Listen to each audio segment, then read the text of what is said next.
Just a note for everybody, we will be starting in about 90 seconds.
And good morning to all our Spectrum attendees here on the East Coast. Good early morning to the folks on the West Coast. Good evening yesterday to the folks from Hawaii who are attending.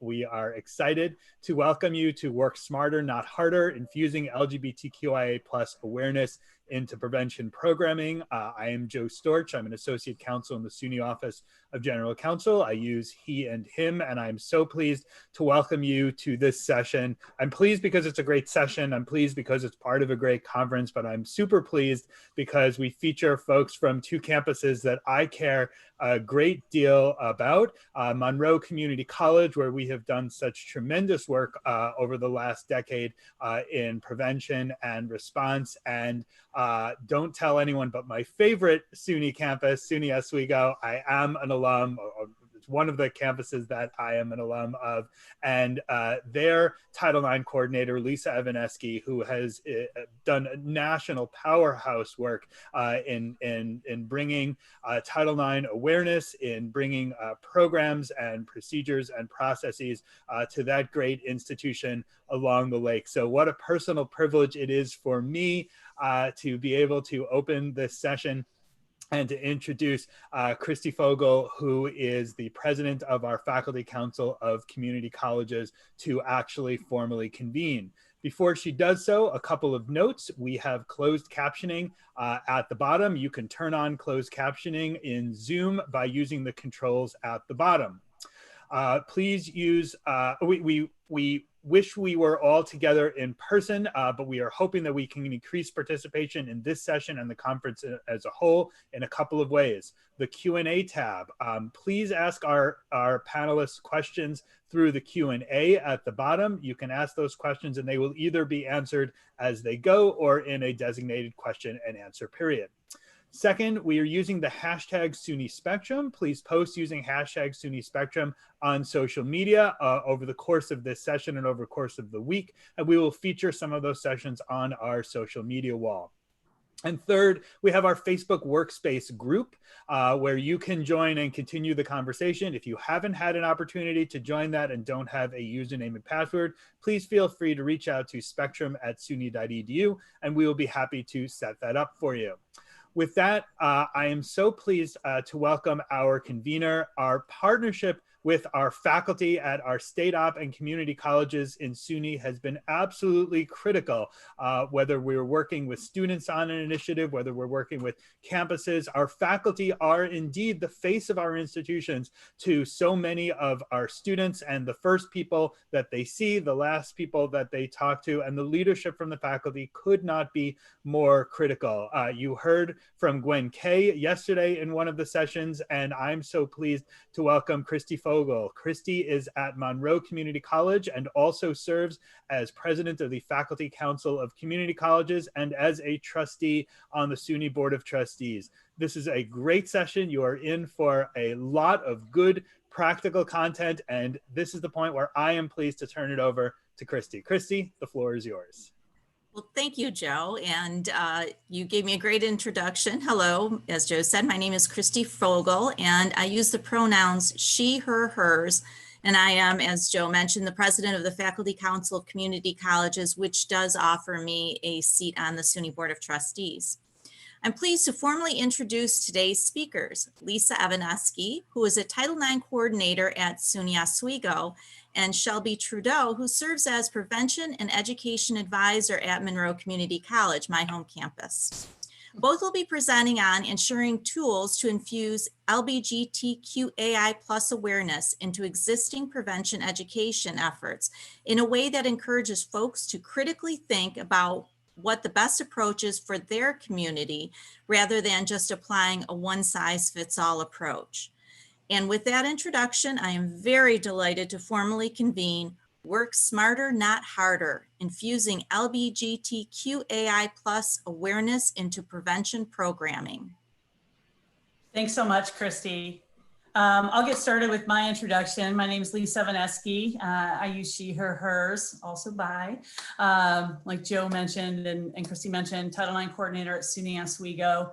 I've been in higher ed for over 33 years. I can't believe it. I have to keep counting it and making sure I was right. But this is the beginning of my 34th year in higher ed. So I'm pleased to be with you here today and share a little bit about my experience. I've worked with student-run, mostly LGBTQIA+ groups on campuses, probably since the early 90s. I'm not sure how long some of them existed before that, but that was when I started out. My campus, I think it's important to explain the size of my campus. My campus is about over 8,000 students, state-operated campus under SUNY, and I'll switch it over to Shelby. Hi, everybody. I'm Shelby Trudeau. I use she, her, her pronouns. I'm the Prevention and Education Advisor at MCC. So how Lisa and I know each other is I actually worked for Lisa as an intern when I was a student at SUNY Oswego. So she really got me into this. And so I've helped her with all of her programming with the LGBTQ community. And I've also continued that at MCC in some ways that you'll see in later slides. Awesome. I forgot to also mention, Shelby, maybe you could talk about this. On our campus, we actually have two student-run LGBTQ groups. One is called Pride Alliance. It's been around for decades. And the other one is called the Queer and Trans Outreach Center. We don't currently have a dedicated office for LGBT programming, but we do have other offices on campus that also collaborate with those two student organizations, including our Dean of Students office that does a Safe Zone program and our fairly new Diversity and Inclusion office. So we're looking forward to more collaborations with them in the future as well. I don't know if you want to talk about yours, Shelby. Sure. So our campus, we have two main campuses, physical locations, although, most everything's remote right now. And then there's, again, we don't have an LGBTQ center, but we do have a diversity office, which is our Title IX is within that. And I kind of work with them. So it's a collaboration there. We also have a lot of support from our faculty and staff on these things. Awesome. So here's the learning outcomes for the session, right? Because you want to know what you're getting out of this if you're sitting through it for an hour and a half. So we really want you to think about how your institution type affects student programmatic needs, because everybody's different, right? And we also want you to analyze how your existing programming is meeting those needs. And we want you to be able to think of in your head three modifications that could be made to your campus to increase the LGBTQ visibility in your education. And throughout this presentation, we're going to be using both polls that we've set up ahead of time, and then we're also going to be using the Q&A section to ask you questions also to put in the Q&A, and since we don't have a chat. So we're going to talk about some theories because they're great. So the first one we're going to talk about is Stanford's theory of challenge and support. So it's the simplest theory that I feel like you can use, because there's a balance when you're teaching students and staff and faculty, especially when it comes to these issues, right? Of challenging what they know, what they believe, in supporting them. So if you challenge someone too much without giving them any support, they're going to retreat, right? That's that top left box there. But if you support them and challenge them equally, they're going to grow. And then if you don't support them enough and you don't challenge them, they're going to stay right where they are. And confirmation is if you don't challenge their ideas at all and you're just like, yep, everything you're saying is right, then they're going to keep what they're thinking. The next thing I want to talk about, and I know it's been talked about throughout the conference already, so I apologize if you're sick of hearing of Crenshaw's theory of intersectionality, but we have all these different identities, right? So especially LGBTQ people, that's one of their identities, but they may also be a person of color, or they may also identify as a woman or a man. So, and this image shows some different identities that could play into the way that you experience the world. And, there's things on there that aren't listed. You're everything at once, right? You're never just Black first or LGBTQ first. It's salient in different scenarios, but you're all of these things at once, and that really shapes the way that you experience the world. So the question that we've got for you here is we want to know how many of you are currently using theory to guide your work in this area.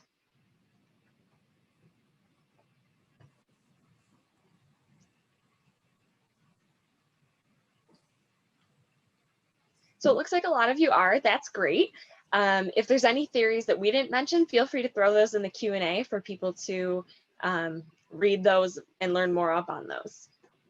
Yeah, and one of the things that we're going to do at the end of this presentation, we'll put it in the Q&A possibly, but we'll find a way to share. We started a drive of resources. So one of the things that we've asked Elizabeth to do is keep this Q&A for us. So that way, if there are things in the Q&A, we can actually take that information and put it into the drive for you as well. Thanks, Catherine, for sharing that positive youth development theory. One other thing I forgot to share was Shelby and I were working on this presentation, and I said, did I teach you about Sanford? She learned about Sanford's theory somewhere else, in grad school probably, but that has been my go-to my entire career, because honestly, if you grew up in the student affairs world that I grew up in, some of the other ones were just more confusing for me. So I really grabbed on to challenge and support, and that's really what's informed my my work for the last at least 30 years. Okay. And Julie said feminist theory. I agree with that one as well. It's a great one.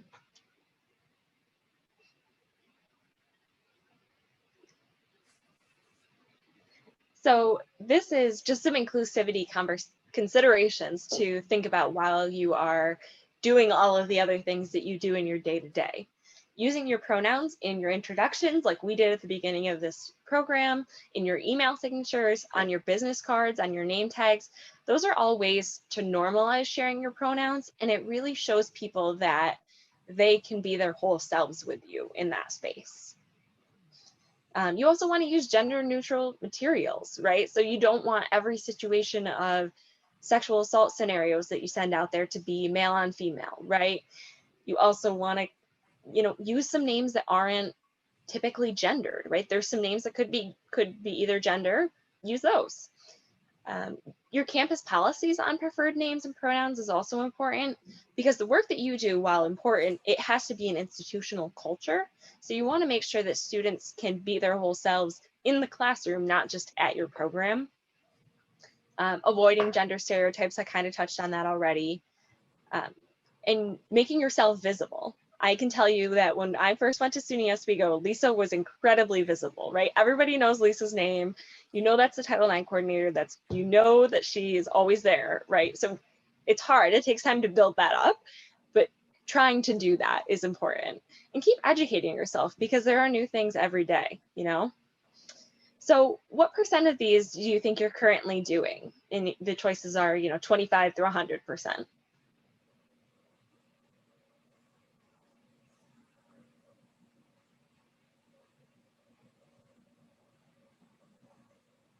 And while we're waiting for the poll to come through, one of the things when our campus first started doing our preferred name policy a bunch of years ago, we just went out there and kind of shopped in SUNY and outside of SUNY to see what people had. And that was really helpful because we needed to fit, what would work on our campus. And another point too, I think is, when you're using your own pronouns, it does help, like Shelby said, to make people feel comfortable with you and that they can be their whole selves. But I think it's also explain to people why, and I'll show you a slide in a couple of minutes about actually next, I think. Yeah. So it looks like about half of our participants are doing 75% of these things already, which is fantastic, right? And props to the 15% who are doing all of them. I know it's challenging to do all these things, and they can be a work in progress. Absolutely. Okay, so at SUNY Oswego, one of the things that, that we started doing, so I made a bunch of pronoun pins. The picture in the center is the ones that I made for our campus. And then on the left, there's also the ones with the fill in your pronoun. And I actually had a student, all of the things that I'm going to show you in this presentation today, for the most part, have been created by student artists on our campus. And I went to a student and said, hey, I need pronoun pins. And she designed a bunch of different designs and then came up with a few others as well. So we had them and we would, have them at tabling, and we would have them at events, including employee trainings and student trainings, things like that. But we realized that maybe the people that were coming to our programs, maybe we were kind of preaching to the choir. So we started an outreach program this last year that was highly successful. And the picture on the right shows two of our interns out on their outreach for the day. And basically what we did was we created these little cups, and I put our logo on them so people would know where they came from, and also so they would know how to find us. And we put them in a bag and put a little slip of paper that said why it's important to wear one of these buttons, and what you could say to people, when they were taking the button. And so they went around to all of the offices on campus and interacted with department secretaries and just people with desks or offices in various buildings, and got a great response. And so yeah, that's just one of the things that we tried that was really, really effective for us. Yeah, Lisa, someone's asking if you're willing to share the electronic files for the pins. Yes, actually. So we started this drive that we're going to encourage all of you to, put stuff into. And yes, I've already loaded all of those designs. In fact, last year when I realized there were a bunch of campuses maybe that had some budget issues, which I currently have, that I sent it out to all of SUNY. But yes, absolutely, we have all of the buttons. I need to go back in and find the design for the write your own pronoun and add that too. I also have a number of sticker designs, so you can use them for stickers or buttons, or you can even just use them for, in the time of COVID where our budgets are zero, or at least mine is, we have, no really spending money, but you can use it for promotion, digital signage, things like that. So yes, absolutely. Any other questions? Oh, yep. There's one other question. Julie Parker wants to know if anyone will share their campus policies on pronouns or trans students. So you can absolutely put those in the drive once you have access to the drive, but also feel free to drop the link in the Q&A. And then I don't know if our participants can see the Q&A, but we will save it and make sure that you get it eventually. Yes. Thanks, Julie. Old friend of mine, actually. So yeah, I think it would be great if everybody who has policies in place, if they could drop them in the drive as well. That would be great. And we can even just kind of crowdsource it and put it out on Facebook and other means so people can add to it. I think that's a really cool way of doing that. Yeah. So great. Awesome. Any other questions? I believe that is all we have right now. Okay.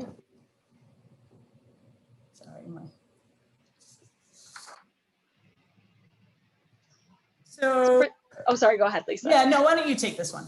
Yeah. Okay, so for campus programming, like I said, it looks different on every campus and it works differently for everybody.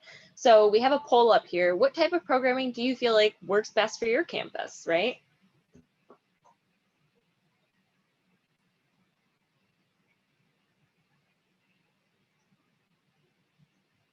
And while everybody's answering the poll, on the left there, we have a large scale event that Lisa has hosted on her campus for years. And then we have a book display at our library at MCC. Then we have a SUNY's Got Your Back event, which we'll talk a little bit about more. And then I believe the last picture is an involvement fair from SUNY Oswego. Yeah. Okay, so yeah, it sounds like a lot of people are using combinations of everything, which is great, right? You kind of do what works best. Awesome. So Shelby, do you want to talk a little bit about the things that you're doing? Or do you want me to just go through? Yeah, I can go through. I think we have a slide on that. Okay. That's okay. All right. Oh yeah, I'm starting. So National Coming Out Day Maker Faire. So we have some really cool folks in the library, and they have a maker space, and they've had a lot of different types of maker events, finals week, stress relieving maker fairs, things like that. So 2 years ago, they actually invited a bunch of student orgs, the 2 orgs I mentioned, and my office and a few other offices that regularly do this work. And we actually came up with our own activity. Well, we bought it. What am I? I'm not going to pretend I'm artistic. So we bought these scratch off cards. But what we did is, we had the opportunity to participate. So we brought as much prevention stuff with us as we could. So we brought our Domestic Violence Awareness Month schedule. We brought buttons and stickers and things that were either specific to the community or not. Because one of the things I think we've been talking about is, finding the places, right? Finding the places where you can fit in these messages. If you're doing prevention, you're doing prevention all of the time, right? So my philosophy about prevention is, if we're going to teach people about healthy relationships to prevent dating and domestic violence, and we're going to teach people about consent to prevent sexual assault, then we should be talking year-round about the LGBTQIA community to prevent hate incidents and sex discrimination and sexual harassment based on gender identity, expression, or sexual orientation. So, a lot of times people, and I know that throughout the week, Shelby said that people are asking questions like, how can I make this happen on my campus? How can I get these topics, to be at the forefront? Consider it that way. If you're at a school that maybe is a little more conservative or has things that you're not supposed to talk about, maybe you can get it in that way. That if we're preventing, then we need to prevent harassment and discrimination based on all of those identities. One of the things that we've noticed too is that as a result of being more visible with this stuff, not just on our social media, but just being there, showing up at these events, saying yes to all of the possibly not well-planned student events, but showing up anyway and being there and having our stuff there and having our cards there and our faces there. I think that that's been really important. And one of the unintended consequences of that was we're getting more students coming to us if they have been a victim of any of the sexual and interpersonal violence things that my office oversees. They're coming to me more with that. They're coming to me if they're being misgendered or dead named or any of those things, in their classrooms or in their groups. So that has actually been excellent because people know that, I've had a safe zone sticker on my door forever, but by being out there and interacting with various offices and student groups has been really, really helpful. Another thing that we have done is just showing up where other people are doing things, like our student org did a National Coming Out Day table. So we tabled right next to them with all of our stuff. And we also had stuff in there about, violence in the community and consent and dating violence in relationships. We also held a pop-up National Coming Out Day event in our administration building, which doesn't usually see a lot of this kind of stuff. So I put a shout out on social media and in a couple of other emails, and we had people showing up all day, taking pictures in front of our flags. I'll get to that in a minute. And it was just really popular and really positive. And people that maybe didn't understand why we have a National Coming Out Day or what National Coming Out Day is, or have never seen a rainbow flag, which we have some people in that building, we were able to just encourage them to learn more. I think exposure is important. Mhm. Yeah, if you want to take a quick pause, we have one question about, Sure. In our earlier slide, we talked about gender neutrality. And someone said, that we find that we try to be gender inclusive, talk about a wide variety of relationships while also acknowledging that gender stereotypes and culture impacts our relationships and spending time unpacking that. And I would say 100% it's great to be gender inclusive versus gender neutral in some scenarios, right? Think of like your policies and procedures. Those are places where you might want to be more gender neutral because those have to be kind of straight and to the point. So you want to make sure that they're not like getting into a tangent, where if you're having a program with students that you feel like are a little bit higher level at understanding this stuff, you can really get into it with them and explain all of those intersectional things like we talked about. Lisa, do you have anything to add to that? No. Okay. Yeah, that was a great question. I just want to make sure we addressed it. So back to what we're doing on our campuses. This is our International Pronouns Day last year at MCC. I believe it was October 20th. I'm not sure if the date changes every year or if it's like the certain Wednesday, but this was our first time doing this. It was my first Pronouns Day on this campus, and we recently had just gotten a chief diversity officer, so it was really a new thing, and it was fantastic. We had a tabling fair, and we had on the left there you see the Human Rights Campaign. In the middle you see the Counseling Center. They had stress balls. They were doing rocks. On the left, or on the right, you have Trillium Health, talking about pronouns and also offering LGBTQ inclusive health services. Our library was there. I have to say, your library is a great resource. They're always willing to help out because they have all this information. They have books on things. Our library did button making, so people made their own pronoun pins. So like Lisa was talking about, the ones where you write your own pronouns in, people could do that if they wanted. So this year it's going to look a little different, but we're definitely planning on acknowledging and celebrating the day.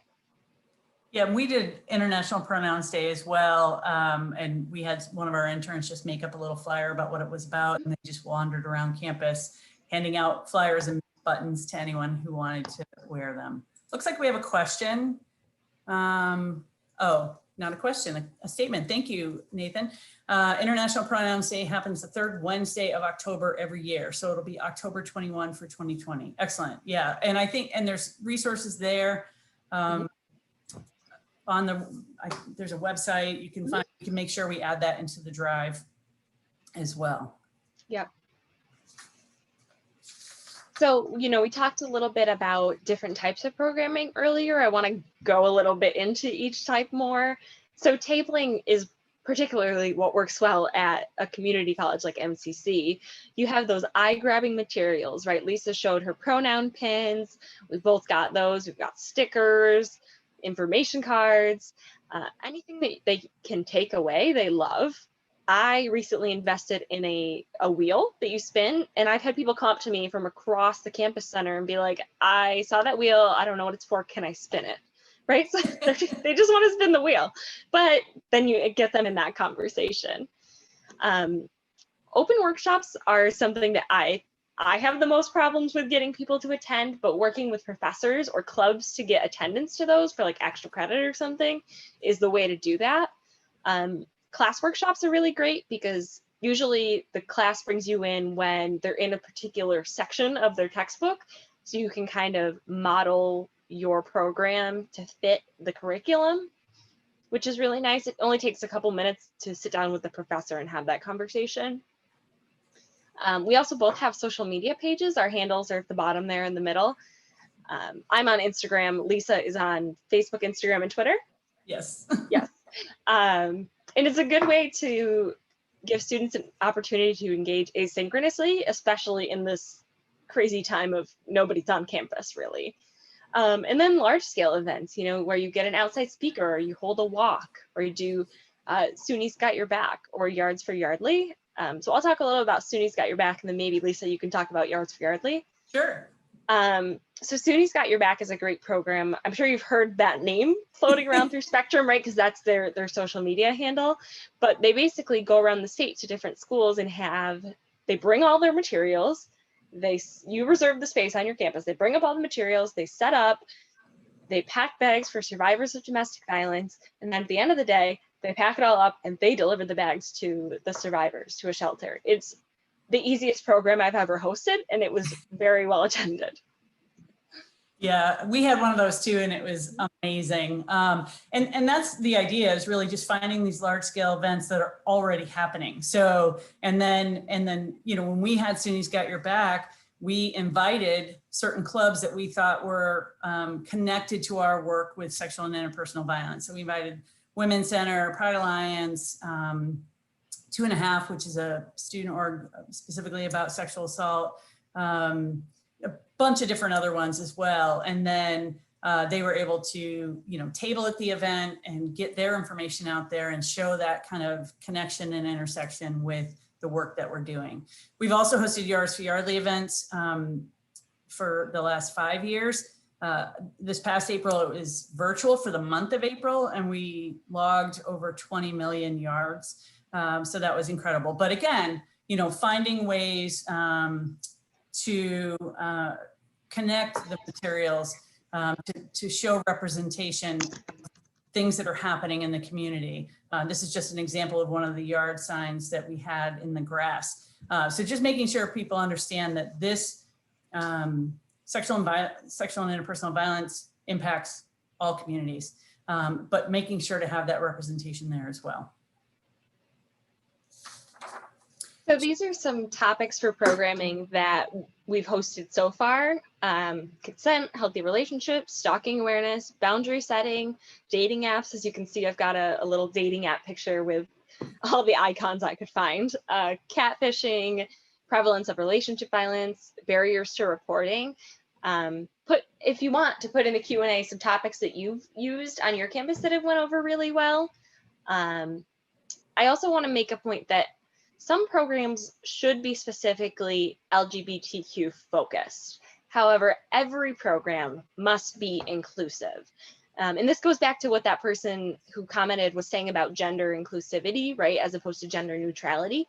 You have to make sure that it's inclusive, that you represent these people from different groups and identities so that people understand that sexual violence and relationship violence happens to everyone, not just, you know, X type of couples.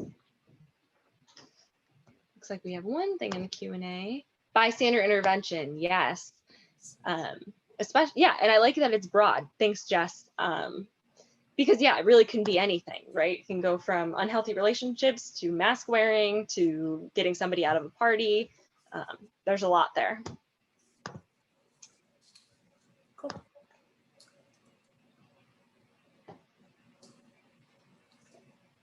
So I think also just making sure your materials, you know, we use the power and control wheel for a lot of things, but if you're doing either a specific program for the community or even if you're not, to include things like this. There are certain barriers for reporting that could be different for members of the community. And we've done workshops with our local Rape Crisis Center, Services to Aid Family, shout out to them.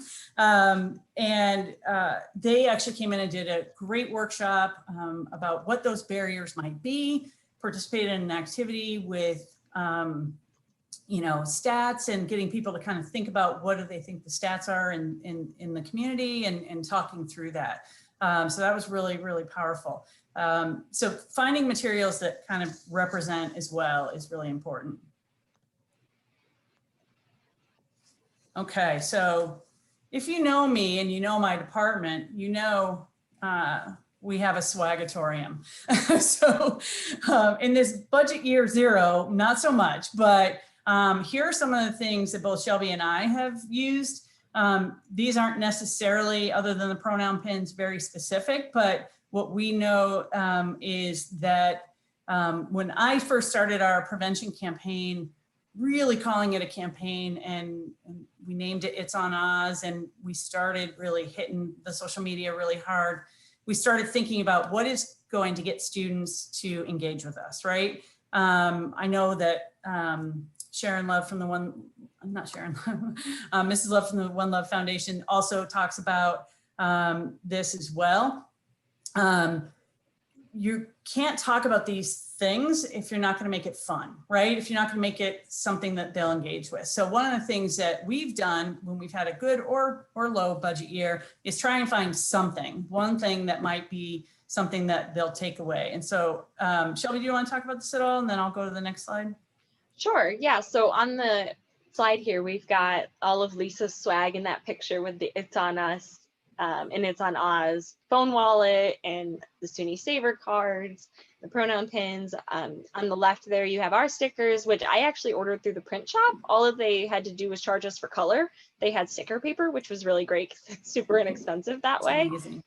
And then I have some portable chargers there on the bottom with our Instagram handle on it that I give away for like bigger things, and those have been really popular. So what we're going to ask you to do now is in the Q&A, are there other things that are either specific to the community or not that you're using on your campus, maybe in a good budget year and not? Let us know what you're using to get your messages out there.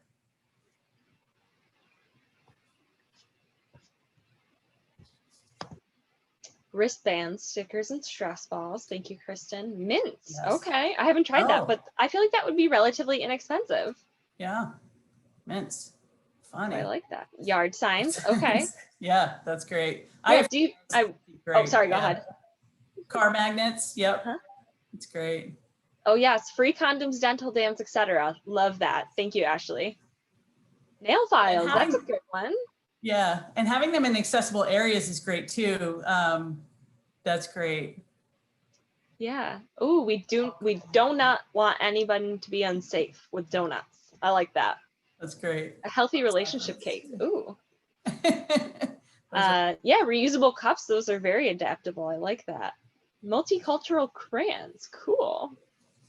A yard setting for Trans Day of Remembrance. Earbuds, stress balls, bags, pens. Oh, I haven't done bags. I like that. Pop sockets, condoms, cookies. Cool. I mean, yeah, I think everybody loves all those things. So we'll put this list in the drive so people have access to it.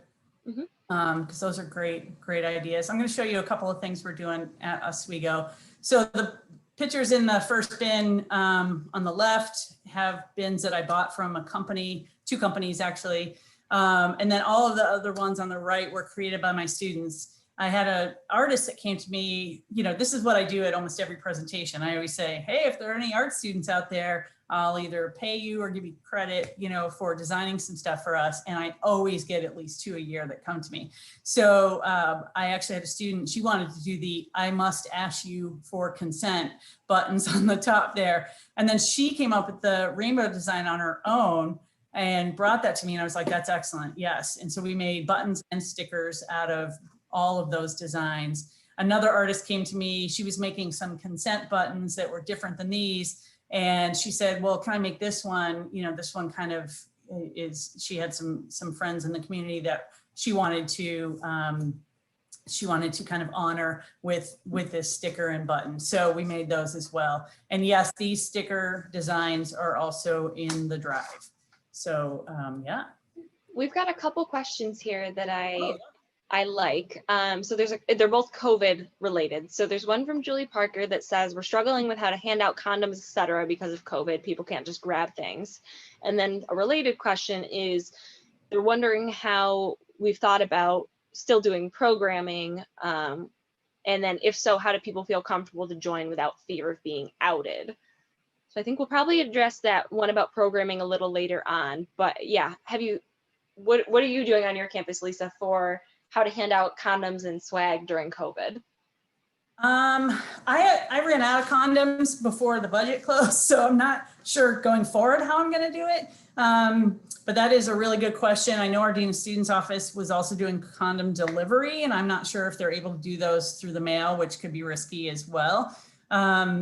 But in general, giving out swag, not condoms, I've been able to, when we host workshops or host other kinds of contests on our social media, I've been able to just mail them to students' homes. But yeah, that's absolutely a concern. I think, maybe researching the best way to mail condoms, maybe find some sort of box or something that they could go in, or bubble wrap or something, and mail them if you have permission to do that. That's what I would recommend. I've been mailing stuff to students all summer as a way to just engage with them. So that's what I did. Yeah, and someone put in here that there's a link here to condoms provided by New York State. So that would be fantastic. So thank you, Jen, for sharing that. And then another person said that they put dispensers across campus for safe sex supplies. Yes, yes, we actually have that too on our campus right now in the vending machines. Our Dean of Students office also puts them in the vending machines. So that's actually good idea. Yeah. Cool. Great ideas, everybody. We knew you'd have a lot of ideas to share. Yeah. Other things that we've done for giveaways, and again, if you don't have a budget for it, or you don't have a budget now, you know, even finding images out there of things of like flags, like for a long, long time, I remember us only using the rainbow flag. And then, you know, throughout the years, we've gotten more and more information and access to other types of flags. So I found actually these flags on the left on Amazon. Not endorsing them, just that's where I found them.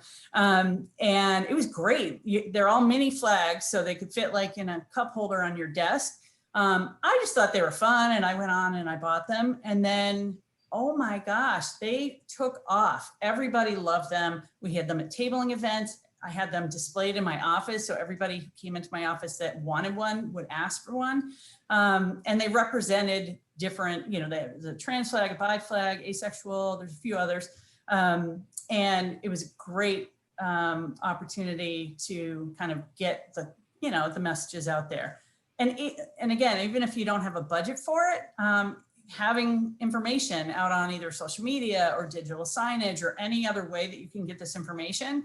I have a lot of interns, and so I just had a few of the interns work on descriptors of each of the flags, kind of the history of the rainbow flag, 1978, and then all of the other flags. And the right side has some of our condoms. We were using a company and just buying these fun consent condoms just because we thought, you know, if we're going to give out condoms, we might as well make it count.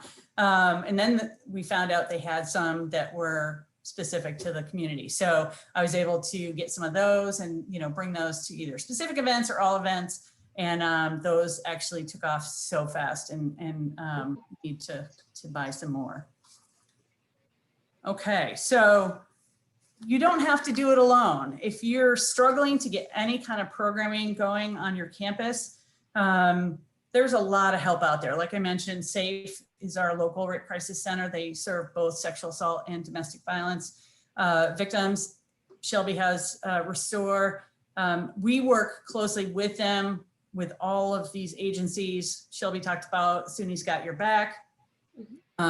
Using interns and volunteers is a great way to do it. When I first started in this role as Title IX coordinator in 2013, I had a dual role. And I was like, when am I going to do programming? And at the time, the only thing we were doing was Title IX info sessions, which were hugely popular. But we started adding more programming in, and then we started adding this kind of programming in. So, you know, making sure you have people who can help you. So I have the ability to host interns in my office for credit or for experience. Work study students, volunteers. I even have people that sign up for like years, so I call them super volunteers. Get people to help you get this word out. Community organizations as well. Shelby, did you want to talk about any of those, or? Yeah, I guess I will share my experience with interns and volunteers at a small, I guess we're not a small community college, a community college where most people are commuters, right? I found that the only way that we could pay people is by asking for work study funds. So that's the way I went. And then the job gets posted on the HR website. So I actually found some good students that way. Things didn't work out because of COVID, right? So they just started, or they were finishing paperwork, and then everything went online. But even if you have enough work for them to do, you can keep them online as well, right? They can run your social media, or they can host programs. Right. That's great. Yeah, and we also talked about One Love Foundation. We're going to show you one of their videos in a minute. We also have our Legal Aid Society in Central New York, and they actually put some materials together for specific legal advice for the community. And so that was great. We got them involved and got some of their handouts to our events and invited them to our events as well. The New York Office for Prevention of Domestic Violence has really good information, even talks about barriers to reporting and information that people need to know about if they're working with the community. So we put that in our drive that we'll share with you as well. Clothesline Project, all of these are great ideas. International Pronouns Day, we've already talked about.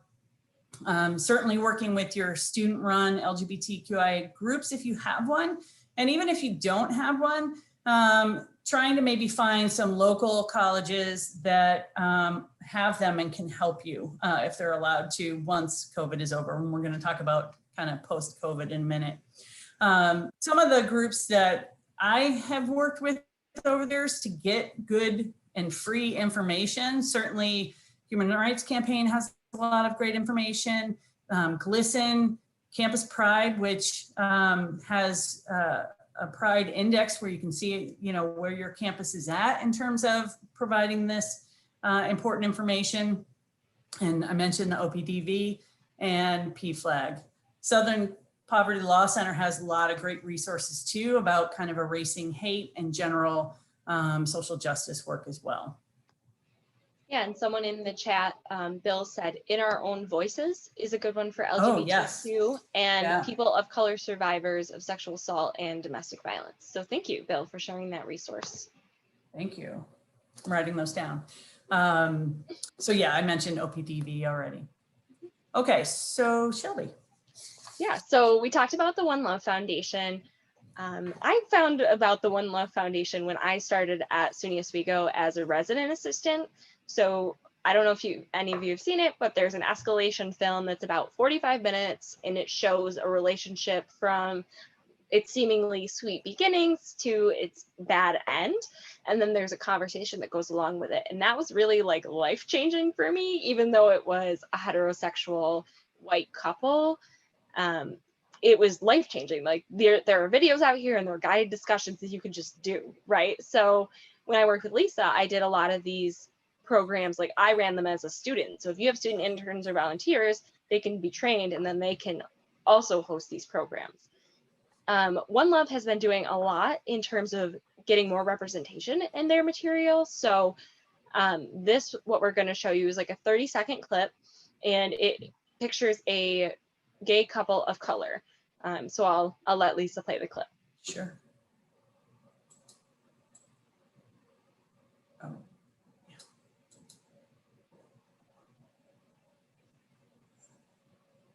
I can't hear it. Uh-oh.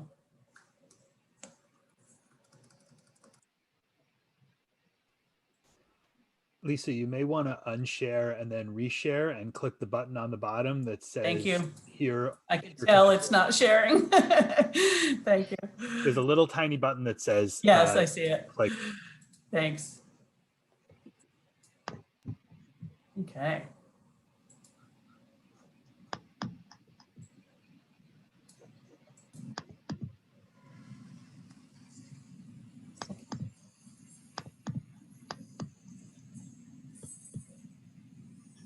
Can you hear it?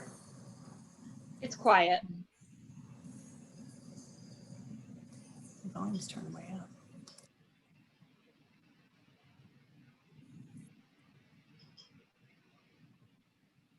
Let me just try one more time.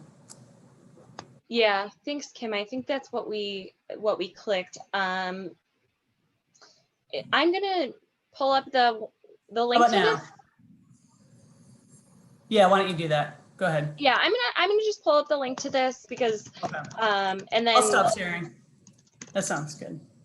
Sorry, guys. We tested this and it worked. Yes, we did. Of course, right? That's how these things go. That's right. Would you like me to share my screen and show Sure. it real quick? Okay. Okay. Thank you for everybody who's giving us, you know. Oh, much better.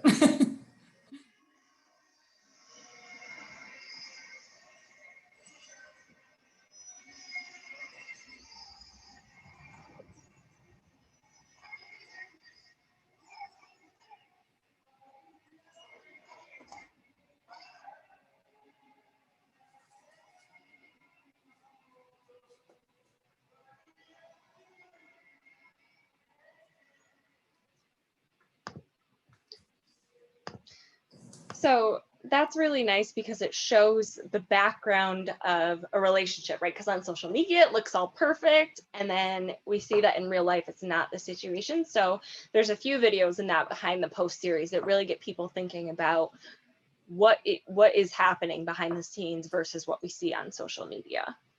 Right. Also, one of the comments in the Q&A, which is great, One Love's recent videos from the past couple of months have also had non-binary and trans representation. Elizabeth, did you want to answer? Did you want? Never mind. She said she was answering it live. Okay, so we're answering it live. Yes, and there's lots of great new content coming from One Love, including one of their 10 signs programs is going to be with an LGBTQIA focus. Mm-hmm. Thanks, Elizabeth. I'm going to go ahead and reshare. So if you have not worked with One Love Foundation, couple of points that I just want to make, because if you haven't, you should start. They are one of our sponsors, but that's not why I'm saying this. I started working with the One Love Foundation in 2015 when a nurse from our health center sent me a link to the to the video. It was like their preview video, and said, hey, we should look into this. And I reached out to One Love. It was started after Yardley Love was murdered in college right before she was supposed to graduate. Her family realized throughout the court proceeding that her death was preventable. They found out that there were friends and others that maybe had witnessed some things.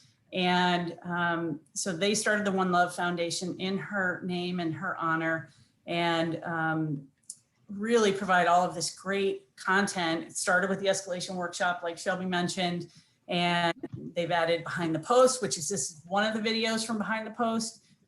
We do a workshop where we add multiple videos of theirs and some others, and we're able to kind of talk through. It's an easier program. If anybody wants any of these PowerPoints, let me know. It's been really effective for us to have the One Love Foundation helping us with this programming.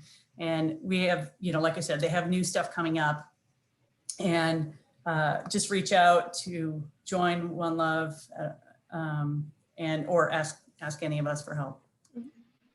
I'll also put the link to the One Love website in the chat. I think that would be helpful. Oh, perfect. Yeah. So I think if there are any other groups that you're working with, any other not-for-profits or for-profits that you're working with, but first let's get to our next poll. Yeah, so what are you planning for this semester? Because things are obviously different because of COVID.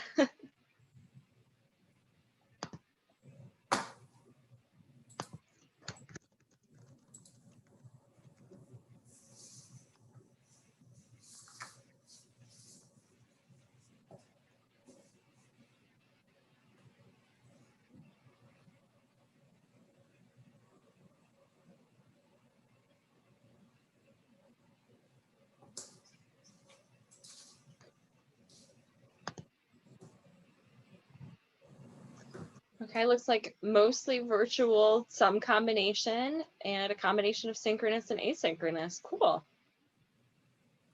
Cool. Yeah, and somebody. I just want to go to the Q&A real quick. Alicia, thank you for posting that. Some faculty have let me go into their classes to offer escalation instead of canceling a class if they couldn't make it to campus. Absolutely. I've done that too, where we've gone in and done, either escalation depending on the class and how prepared they were for it. Yes, Jennifer, 1in6.org, really great videos. Yes, I've used their stuff as well.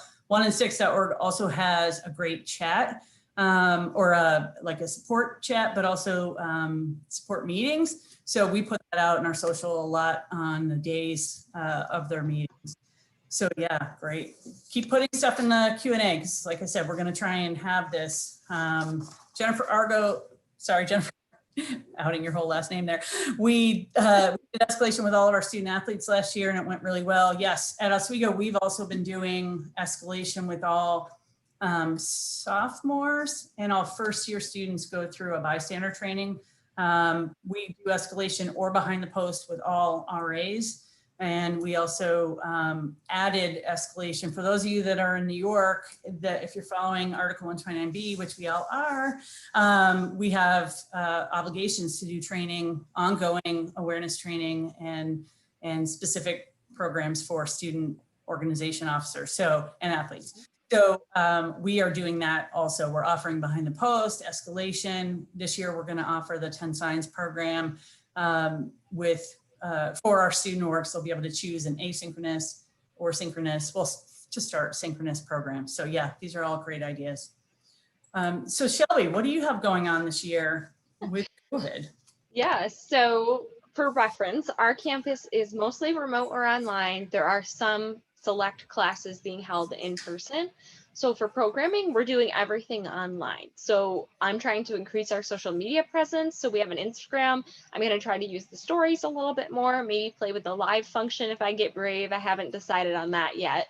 I also am going to do a virtual workshop webinar series for the fall semester. So I have some of them are done by me. Some of them are going to be done by our Restore advocate. That's our sexual assault advocate.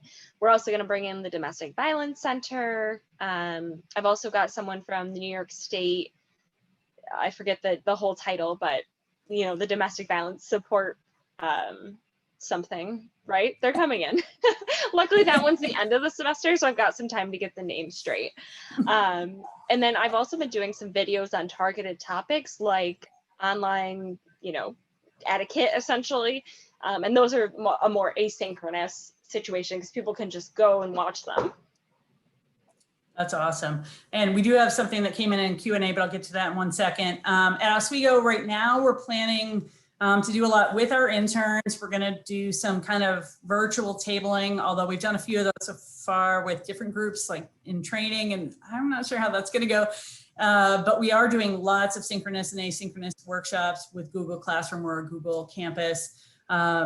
One of the things I have my interns working on in the next couple of weeks is just coming up with videos. As we know, our students love to watch videos. They probably watch videos more than they do most things every day. So that is something that they're going to work on. They're going to work on we already have a few in our YouTube channel, but they're going to work on things like, how do I report something and things like that. So they're going to do some with this material as well. And like I mentioned earlier, there's a new 10 Signs program coming out of One Love. I just heard about yesterday, so I'm excited for that. Okay, so the question that came up was, and everybody else start throwing in questions. We don't have really much more content. So we do want to make this an opportunity for us to share with each other, certainly ask us questions. We're not experts. We're all experts here, right? So if you could start even just typing in other things that you're doing for the fall and spring, if you're planning that far ahead, and also any questions that you have for us or each other, and we'll get those in the Q&A as well. And like I said, we're gonna take this Q&A and put it into the drive. Shelby, do you want to share the drive as it is right now, just in the Q&A, yep, so people can start to that eventually as well? So yep, it'll give me 1 second, but I'll have it up. Yeah, sure.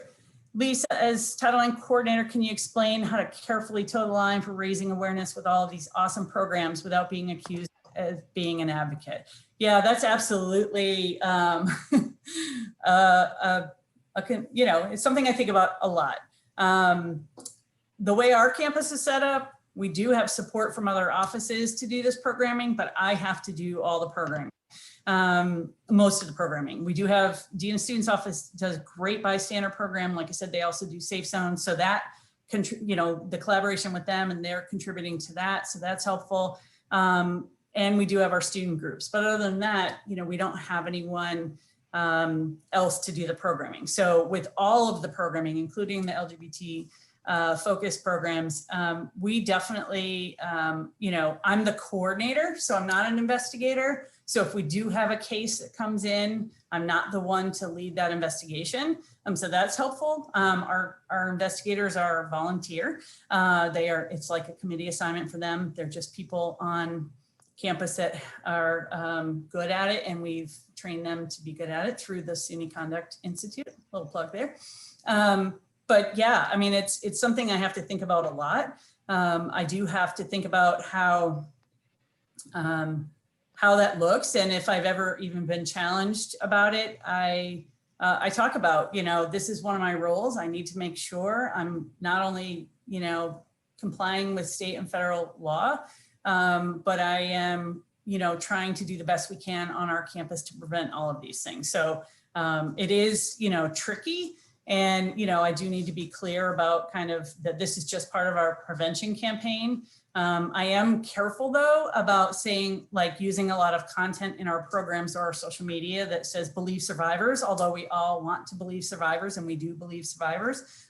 I'm careful about that kind of stuff. So I do edit, myself regularly, because I need to make sure that that's not a perception that somebody has about us. I don't know if anyone else has suggestions of how they've dealt with it if they're in this role. But we need to do the programming. And I think our programming, what I have seen is that it's our campus has really come together and made this something that they want to be a part of. Like when we had SUNY's Got Your Back and Yards for Yardley, we had over 1,000 people, for most of the years we've done it. When we had SUNY's Got Your Back, we had tons of student volunteers, so many I couldn't even find things for them to do. So I think that is, part of kind of the creating the culture. Like Shelby said, we've created the culture that took us, some time, but once we created the culture, everybody's involved in prevention. And, more than half of my new even workstay students are first year students that heard about it during a workshop I did with EOP this summer. So I think that that's important. Shelby, do you want to read any of these things that are coming through on Q&A? Yeah, so basically they're all ideas for programming. So that's fantastic. It looks like I Holla Back is doing a free bystander intervention training. That's a group against street harassment. And the attendee put the link in there, ihollaback.org. So thank you for sharing that. I wasn't aware of that. Nina said that they're doing the consent workshop virtually. Jen said hygiene product drive for survivors and getting menstrual products for all bathrooms on campus. Yeah, I saw that the workshop earlier this week about that. That was a great program too. Actually, a good place to get help with that is, talking to your student association. That's what happened at our campus. Our student association worked with the Women's Center, and they were able to get the funding and working with facilities. So if using your students and their leadership roles and they'll help you. Yeah, and off that, Ashley put in the chat that use your students for the social media, right? They know what they're doing. They know what the students are paying attention to. Yeah, so I 100% agree with that. Where you can get your students to take over the social media, do it. Yes, it looks like we have to edit the Google Drive permissions. So let me go. I can go do that if you want to keep doing this. Go ahead. Yeah. So customizing the Spark training, that's a great option. Okay, Instagram Live. Yes, I love that. Anything else? And I don't know if participants want to use the hand raise feature and chat with us. That's option 2. So Spark, for the person asking, is the sexual violence prevention. Joe Storch, want to jump in and help me out? The Sexual and Interpersonal Violence Prevention and Response course. Thank you. So it is a course provided by SUNY to their campuses that is pretty much just like you can put it in Blackboard, you can put it into whatever your learning system is, and it walks students through the basics of consent and Title IX, and you customize it to your campus. And Shelby, how much does SUNY charge for colleges to access it? I think it's free. Yeah, so it's free. It's a great resource. Thank you for the person who asked about that. Yes, someone said, be mindful of accessibility on social media and videos for persons with accessibilities or disabilities. Yes, something that I've done is make sure every video that you're sharing or creating has captions, right? That's one easy thing that you can do for accessibility. Make sure that your Instagram photos have alternate text. I will say that's something that I am still working on, right? This is all a learning process. We got to do everything that we can to make our information as accessible to students as possible. So thank you for the person who put that in there. A podcast series, cool. Yes, we will put the Google Drive link in there again once Lisa updates the permissions. Working on it. Yeah, Sarah, I think I follow Roland's Violence Prevention on Instagram. I'm not 100% sure, but I'll look that up. Any recommendations for encouraging attendance at virtual programs, especially for students with demanding schedules? So I will say for virtual and in person, my go-to is work with faculty, especially if you don't have a super engaged student body. They will do anything for extra credit, because it's tough, because in person you can be like, there's pizza, right? That helps a lot. But especially virtual, try to go extra credit, try to go club participation.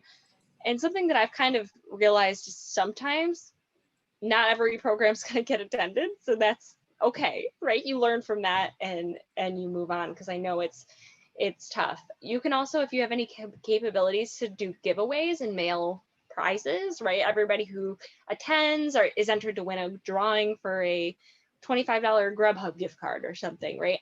That depends on your budget, your institution's capabilities, but free stuff, right? That's always a win. Lisa, do you have any other recommendations for virtual attendance? Sorry, I was just caught up in the whole drive thing. We're gonna rectify this situation at some point. Just hang on to the link, and once we get the access updated, or we can get participant emails or something, we'll figure that out. I don't want to get too caught up in it. So can you ask me the question again? Sure. So the question was, how do you get attendance at virtual programs? So how getting people to engage? Definitely giveaways. You know, we still have some leftover stuff from last year. If you're able to purchase anything like Amazon gift cards, or even, you know, bookstore gift certificates or anything like that, even if it's low amounts, Starbucks gift cards, anything like that. That's one of the ways. I mean, in the past, you know, pre-COVID was just all the giveaways that we always have. We do t-shirt drawings and things like that, or even premium swag is some of the way that we do that. During COVID, like I said, I mean, I was mailing stuff to students. We had first-year students that were engaging with us on social media and through EOP programs. And that was so powerful. And, you know, they were sending me pictures of them with their t-shirts and, you know, while we were waiting to see what the fall was going to look like, you know, and trying to find ways to engage with our new students, that was one of the ways that we did it. So, yeah. Other questions for us? That's the only question right now. While we wait for the Google Drive thing to work, I am going through my email and giving everyone permission who requested it. So, oh, thank you. Luckily, there's only like 30 people. If all 200 do it, we're going to have to wait, but I can do the 30. Okay, that sounds good. I think that's all the content we have. So we want to just see if there's any other questions for us, or if you want to share any other things. We weren't able to do any sort of like opening up where people could, you know, share face to face. It's just too complicated with this many people. But we do want to thank you for coming to our program. But if there are any other questions, let us know. And I think we have some SUNY announcements as well. Oh, there's a question. It's exciting. Oh, thank you. Welcome, Jen. Thank you. Thank you.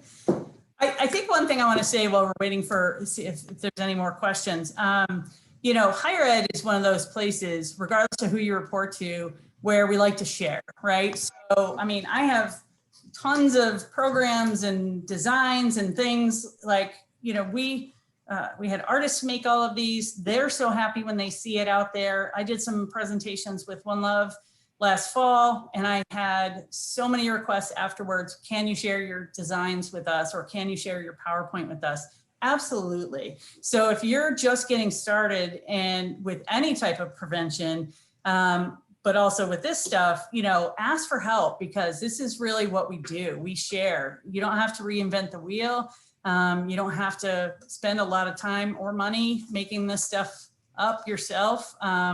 Ask. There's so many resources out there, but this is such a strong community of prevention folks now that is, it's really beautiful that we can all come together and like Elizabeth always says, you know, we want to make prevention affordable or easy for people. I don't know if that's exactly how you say it, but we want to make sure that people have access. So if you don't have the money and you don't have the time, ask for help. We'll help you.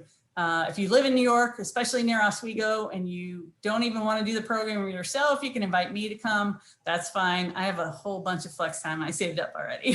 So, all right. Any other questions in there?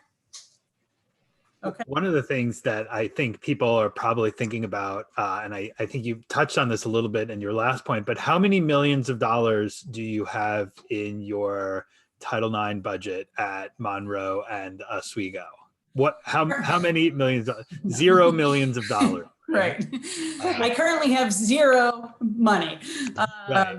But I think that's the whole thing is like, you know, if you can't print stickers and you can't make buttons, you can take these really shiny things and use them in social media or digital signage or posters or anything. I mean, when I first started, I had zero budget and I literally just hung a bunch of posters up, and then I hired interns and they hung a bunch of posters up. And then now 6 years later, we're at a much better place because we built our prevention over time, for sure.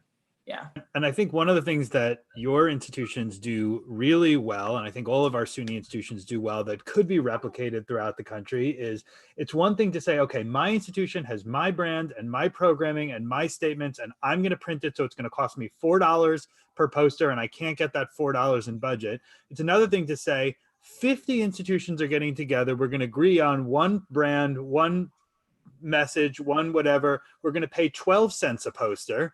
And so now, you know, each of us have to get, you know, 10%, 5% of the budgetary ask in order to do something. And it's not exactly what we would have wanted, but it's quite a bit more than half a loaf. And I think that's something your institutions have done really well. And I don't know if it's something you want to maybe comment on as an expansion of your last question. Shelby? I will say that, you know, I shared that I started this work under Lisa, and I certainly use Lisa as a resource when I started again, and just sharing what you have, right? Unless you can't, right, for legal reasons, but just sharing and being helpful to each other, it doesn't cost anything. Right. And just like, you know, all of the resources that people put in the Q&A, there was like one or two that I was like, oh, I hadn't heard of that. A lot of them I had heard of. So I think trying to have this crowdsourcing where, you know, you don't have to make the stuff up on your own. And, you know, even our work with the One Love Foundation, when they first started, I know they got feedback about escalation. Oh, it was very white and heterosexual, and, you know, and they have continuously been adding in programming as well. So I think, yeah, I mean, I think you have to kind of look at, you know, start anywhere, start somewhere, I think is really what I would recommend. When we first started, it was just, you know, literally posters and then Title IX info sessions. And then now we offer, you know, 8 or 10 workshops, including the consent workshop. I saw someone posted that too, behind the post, Title IX stuff. And then, you know, certainly all of the, you know, just, you know, you need to find a way for students to be into it, right? So if you get a budget or have a budget in the future, stickers, when we talked about stickers, I have faculty that tell me all the time, students open their laptop in class and half of their laptops are filled with my stickers. So, I mean, buttons, students will put them on their backpacks or their jackets, so I think, just really finding those ways. I'm not sure if I answered your question, Joe, but I was just thinking about all that stuff. Finding those ways, those touch points, those moments to kind of, the original reason for us doing this presentation was to talk about how to bring these topics into the programming. So sorry, prevention programming you're already doing. And so that's something that, even if you don't have a lot of time or you don't have a space to be in right now because of COVID, finding the ways to put those messages out on social or to put those topics in your programs that you're doing synchronously or asynchronously. Joe, any questions for us? Any other questions? Or Elizabeth? Before we do close out, I just wanted to, one, thank you, but I'll let kind of Joe close us out that way. I've been compiling obviously all of your questions to include in your drive, and for anyone who's been on this conversation or anyone who's registered for Spectrum, we will definitely be sharing the drive that Joe created in our follow-up email with attendees, making that widely accessible, because I think that that's an incredible and important resource that really just matches our shared philosophy of making this work accessible and available to all. Awesome. Thank you so much, Elizabeth. Thank you. Yeah, and if those are all the questions, what a privilege to be part of this session. Shelby, who is such a rising star, and Lisa, who is already a star, and the idea of not just doing for yourself and keeping for yourself, but of sort of aggressively sharing and aggressive transparency is something that we like and we support. We are so grateful to all of you for joining us.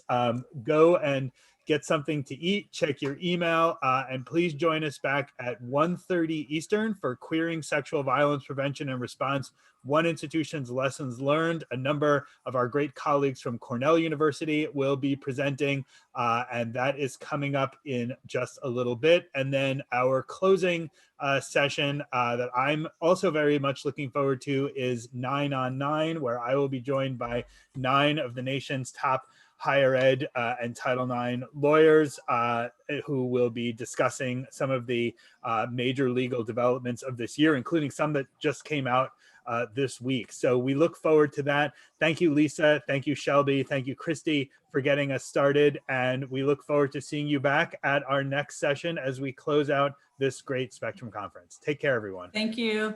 Thanks.